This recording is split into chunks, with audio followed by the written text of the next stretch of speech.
Hello दोस्तों, मैं बीजेश कुमार आपका अपने channel NCERT for government exam में स्वागत करता हूँ। दोस्तों देखिए 6 मार्च का दोस्तों थर्ड शिफ्ट का एग्ज़ाम हो गया है आरपीएफ कांस्टेबल का, ठीक ना। तो उसको इस वीडियो में देखेंगे। जो क्वेश्चन अब रियल मिले हैं दोस्तों, एकदम रियल टॉपिक मिले हैं कि यहाँ से क्वेश्चन पूछे जा रहे हैं दोस्तों। तो 50 क्वेश्चन आपके पूछे जा रहे हैं दोस्तों, तो 50 में से मैक्सिमम क्वेश्चन मिल गए हैं, तो उसको इस वीडियो में देखेंगे, ठीक ना। और दोस्तों आप चैनल पर नए हैं दोस्तों, चैनल को लाइक सब्सक्राइब जरूर करिएगा। चलिए दोस्तों देखते हैं कि कौन कौन क्वेश्चन पूछे गए थे आज। पीडीएफ लेने के लिए दोस्तों आप टेलीग्राम से जुड़ जाइए, वहाँ पर पीडीएफ मैं डाल देता हूँ, तो वहाँ से आप डाउनलोड कर पढ़ सकते हैं। चलिए देखते हैं। पहला क्वेश्चन पूछा था दोस्तों कि शोषण के विरुद्ध अधिकार का उल्लेख किस अनुच्छेद में है। देखिए शोषण के विरुद्ध अधिकार ये अनुच्छेद 23 से 24 तक आता है, ठीक ना। शोषण के विरुद्ध अधिकार क्या है दोस्तों? एक मौलिक अधिकार है। कैसा अधिकार है दोस्तों? एक मौलिक अधिकार है। मौलिक अधिकार की बात कर लेते हैं दोस्तों, तो मौलिक अधिकार का उल्लेख किस भाग में है? तो भाग 3 में है, ठीक ना। मौलिक अधिकार कहाँ से लिया गया दोस्तों? तो यूएसए यानी अमेरिका से लिया गया है, तो इतना याद रखिएगा। और देख लेते हैं दोस्तों। देखिए शोषण के विरुद्ध अधिकार भारत के संविधान में निहित एक मौलिक अधिकार है। भारत के संविधान के अनुच्छेद 23 से 24 में निहित शोषण के विरुद्ध अधिकार से संबंधित विस्तृत प्रावधान विभिन्न प्रकार के शोषण के विरुद्ध एवं मजबूत संरक्षक के रूप में कार्य करता है, ठीक ना। अगला और देख लेते हैं। सो देखिए मौलिक अधिकार की बात कर लेते हैं। मौलिक अधिकारों का उल्लेख दोस्तों अनुच्छेद 12 से 35 तक है, ठीक ना। अमेरिका से लिया गया है, मैंने ये बता दिया दोस्तों। अब भाग 3 भी याद रखिएगा, भाग 3 में इसका उल्लेख है। तो देखिए दोस्तों 6 प्रकार के मौलिक अधिकार हैं। तो 6 प्रकार के कौन कौन मौलिक अधिकार है? सो एक है समानता का अधिकार, जिसका उल्लेख अनुच्छेद 14 से 18 तक है। एक है स्वतंत्रता का अधिकार, जिसका उल्लेख अनुच्छेद 19 से 22 तक है। एक है शोषण के विरुद्ध अधिकार, जिसका उल्लेख दोस्तों अनुच्छेद 23 से 24 तक है। एक है दोस्तों धार्मिक स्वतंत्रता का अधिकार, जिसका उल्लेख अनुच्छेद 25 से 28 तक है। एक संस्कृति और शिक्षा से जुड़े अधिकार है, जिसका उल्लेख अनुच्छेद 29 से 30 तक है। एक लास्ट है दोस्तों 6वां, जो कि संवैधानिक उपचारों का अधिकार है, इसका उल्लेख है दोस्तों अनुच्छेद 32 में, ठीक है। तो ये 6 प्रकार के मौलिक अधिकार है दोस्तों। पहले 7 प्रकार के मौलिक अधिकार हुआ करते थे, लेकिन दोस्तों 44वां संविधान संशोधन 1978 के द्वारा दोस्तों संपत्ति के अधिकार को मौलिक अधिकार से हटा दिया गया, ठीक ना। संपत्ति के अधिकार को मौलिक अधिकार से हटाकर दोस्तों इसे 300 क में रख दिया गया। कहाँ रख दिया गया? 300 क में। तो संपत्ति का अधिकार अब मौलिक अधिकार नहीं है। तो यहाँ से क्वेश्चन पूछा था दोस्तों, मैंने ये सब बता दिया। यहाँ से आने वाली शिफ्ट में पूछ सकता है, तो एकदम याद रखिएगा, ठीक ना। पीडीएफ लेने के लिए आप टेलीग्राम से ज्वाइन हो जाइएगा। अगला देते हैं दोस्तों। अगला क्वेश्चन पूछा था कि अकबरनामा की रचना किसने की थी। देखिए दोस्तों अकबरनामा की रचना दोस्तों अबुल फजल ने की थी। किसने की थी? अबुल फजल ने की थी। देख लेते हैं पूरा दोस्तों। देखिए अकबरनामा फारसी शाब्दिक रूप से अकबर की किताब, तीसरे मुगल सम्राट शासनकाल 1556 से 1605 अकबर के शासनकाल का आधिकारिक इतिहास है, ठीक ना। तो देखिए ये अकबरनामा है, ये तीसरे सम्राट थे, 1556 से 1605 तक इनका शासनकाल था, ठीक ना।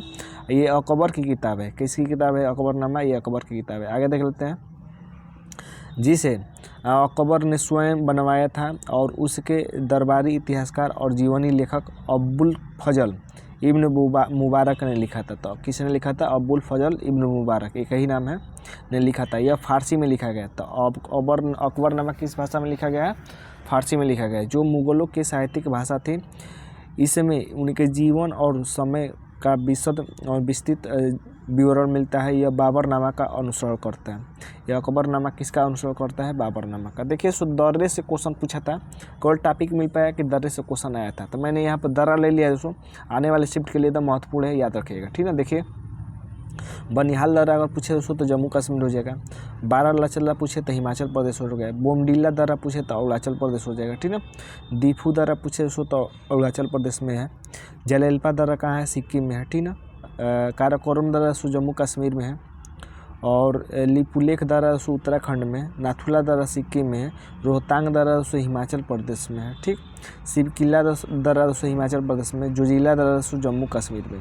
तो इतना जरूर देख लीजिएगा थोड़ा सा, कि आपको जो याद होगा याद कर लीजिएगा। रोहतांग दर्रा हिमाचल प्रदेश, नाथुला दर्रा सिक्किम, सब मैंने जितना भी दर्रा लिया है दोस्तों ये मैंने लिया है, एकदम मोस्ट इम्पोर्टेंट वाले हैं जो एकदम पूछे जाते हैं, ठीक ना।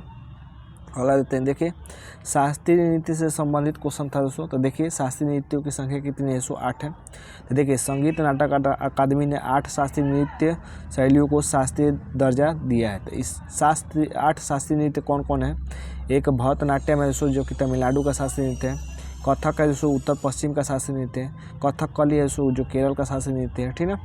कुचिपुड़ी है दोस्तों जो कि आंध्र प्रदेश का शास्त्रीय नृत्य है। ओडिशा है जो कि ओडिसी है जो कि ओडिशा का शास्त्रीय नृत्य है, ठीक ना। मणिपुरी जो कि मणिपुर का शास्त्रीय नृत्य है। मोहिनीअट्टम जो कि केरल का शास्त्रीय नृत्य है। एक लास्ट रह गया सतारिया जो कि असम का शास्त्रीय नृत्य है, ठीक है।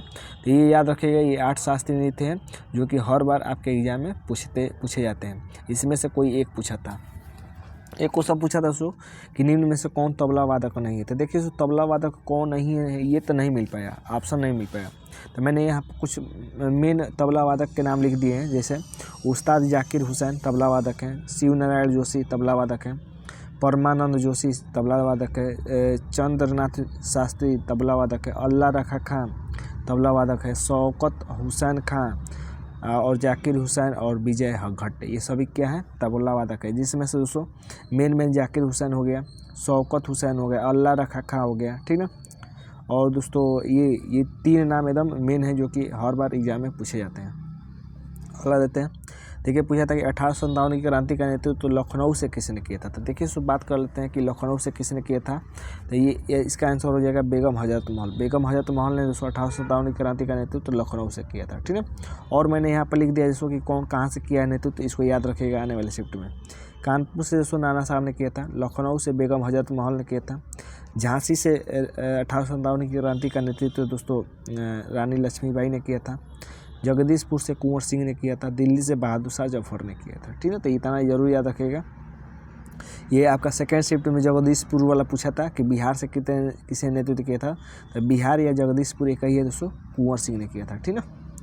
अगला क्वेश्चन पूछा था दोस्तों कि पर्वतीय घाट में किस प्रकार के वर्षण से वर्षा होती है। तो ये पर्वतीय पश्चिमी घाट में, तो पश्चिमी घाट में दोस्तों पर्वतीय के कारण दोस्तों पर्वतीय वर्षण के कारण वर्षा होती है। तो इसका आंसर हो जाएगा पर्वतीय, ठीक है।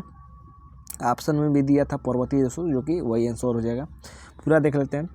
पश्चिमी घाट पर्वतीय प्रकार के वर्षण के माध्यम से वर्षा प्राप्त करते हैं। अरब सागर से आने वाली हवाएं पश्चिमी घाट के ढलानों पर 900 से 1200 मीटर तक ऊपर जाती हैं और जल्द ही वे ठंडे हो जाती हैं और इसके परिणाम स्वरूप पश्चिमी घाट की अनुवात दिशा में 250 सेंटीमीटर और 400 सेंटीमीटर के बीच बहुत भारी वर्षा होती है।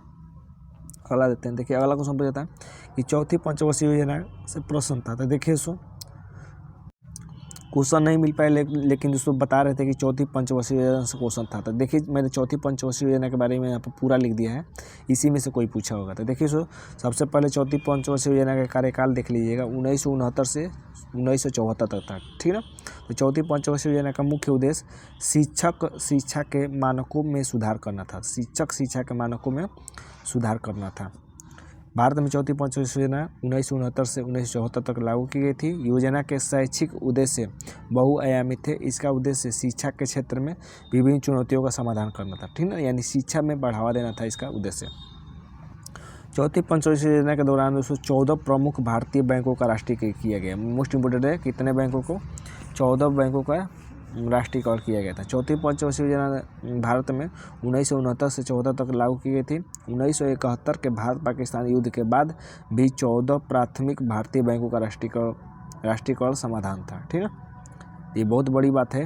देखिए जनगणना से क्वेश्चन था दोस्तों, तो जनगणना से मैंने हर शिफ्ट में बताया है, वहाँ से क्वेश्चन फंस गया है, ठीक है। इस बार भी देखिए याद रखिएगा। सबसे पहले जनगणना कब स्टार्ट होती है? तो 1872 में होती है, लॉर्ड मेयो के समय। उस समय कौन था वायसराय? लॉर्ड मेयो था। उसके बाद दोस्तों 1881 में दोस्तों दशकीय रूप से जनगणना स्टार्ट होती है, लॉर्ड रिपन के समय, ठीक है। तो ये भी याद रखिएगा, महत्वपूर्ण है। दशकीय रूप से कब स्टार्ट हुई? 1881 में। तो जनगणना के बारे में देखिए कि सबसे कम बाल लिंगानुपात वाला अगर पूछे तो हरियाणा हो जाएगा। सबसे ज़्यादा बाल लिंगानुपात मिजोरम का है। सर्वाधिक लिंगानुपात केरल का है। कम लिंगानुपात हरियाणा का है, ठीक ना। सर्वाधिक साक्षरता दोस्तों केरल का है। कम साक्षरता पूछे तो बिहार का हो जाएगा। सर्वाधिक जनसंख्या घनत्व तो ये हो जाएगा बिहार का। कम जनसंख्या घनत्व तो अरुणाचल प्रदेश का हो जाएगा। भारत का बाल लिंगानुपात कितना है? तो 918, जो कि पूछ चुका है। भारत का जनसंख्या घनत्व तो पूछ चुका है, 382 व्यक्ति प्रति वर्ग किलोमीटर, ठीक है। तो ये थे दोस्तों हमारे थर्ड शिफ्ट के क्वेश्चन, जो कि एकदम रियल मिले थे। उम्मीद करते हैं कि वीडियो अच्छा लगा है दोस्तों। PDF लेने के लिए टेलीग्राम पर ज्वाइन हो जाइए, वहाँ पर PDF मैं डाल दूंगा। तो आज के लिए बस इतना ही दोस्तों, धन्यवाद दोस्तों।